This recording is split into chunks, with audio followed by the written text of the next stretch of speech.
Sijawahi kutamani timu ambayo sio Liverpool ibebe Premier League. For the first time, natamani Arsenal this time round wachukue ubingwa. For sure.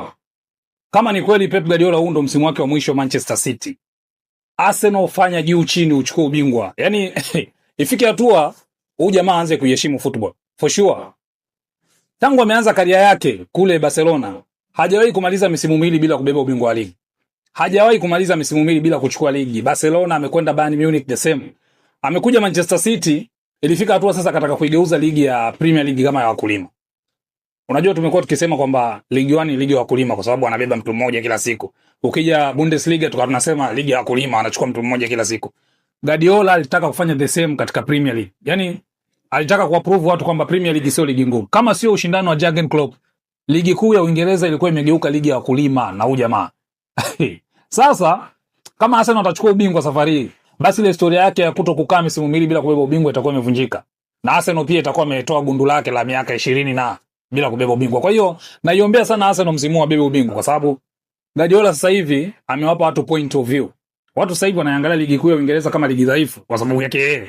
So Arsenal fanya juu chini this time round. Guardiola aondoke bila ubingwa. Mtanisamee mashabiki wa Manchester City. He's the best coach kwa wapenda soka wote. That's the bitter truth. Wote tunakubaliana na ukweli mchungu huo kwamba Pep Guardiola ndo kocha bora duniani. Yaani kama kule kwenye sayansi kuna kina Albert Einstein, basi huko kwenye football tuna Pep Guardiola. Ni mtu ambaye anapotea anakuja kivingine. Yaani anapotea msimu mmoja akirudi anarudi kivingine. Na kila anachokiapply kina workout. Na kila anachokifanya kinaenda.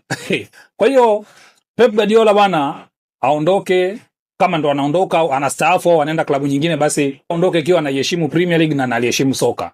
Soka bwana utamu wake ni ushindani. Sasa ikiwa mtu anaweka records na hakuna mtu wa kudhibiti, inakuwa tena ushindani wenyewe haupo na inakuwa hainogi. Kwa hiyo kama kuna mtu wa kumnyima Pep Guardiola ubingwa safari, mimi naona ni Arsenal peke yake. Arsenal msituangushe, fanyeni juu chini jamaa aondoke akiwa anaheshimu Premier League na analiheshimu soka. Kwa wanangu wa mikeka kama kawaida, bato letu na Muhindi bado linaendelea kwenye channel kule. Piga nikupige. Yaani kumpiga Muhindi mara 2 ndani ya wiki kule ni jambo la kawaida. Na hatuokoti tu kila mechi. Nishe kusema na nasema tena. Sisi hatuokoti kila mechi. Tunaangalia mechi ambazo zinaweza zikatufaidisha, ndio maana tunaweka mpaka basketball, tunaweka mpaka hockey. Tunabetia hockey pia. Kwa hiyo kule odds ni za uhakika. Link iko katika TikTok story, nyingine ipo katika Instagram story yangu hapo. Ukifika hapo utakuta neno limeandikwa mikeka. Chini nimeweka neno gusa hapa. Ukigusa kwenye neno gusa hapa itakuja linki. Hiyo ndio link ya kupeleka kwenye WhatsApp channel.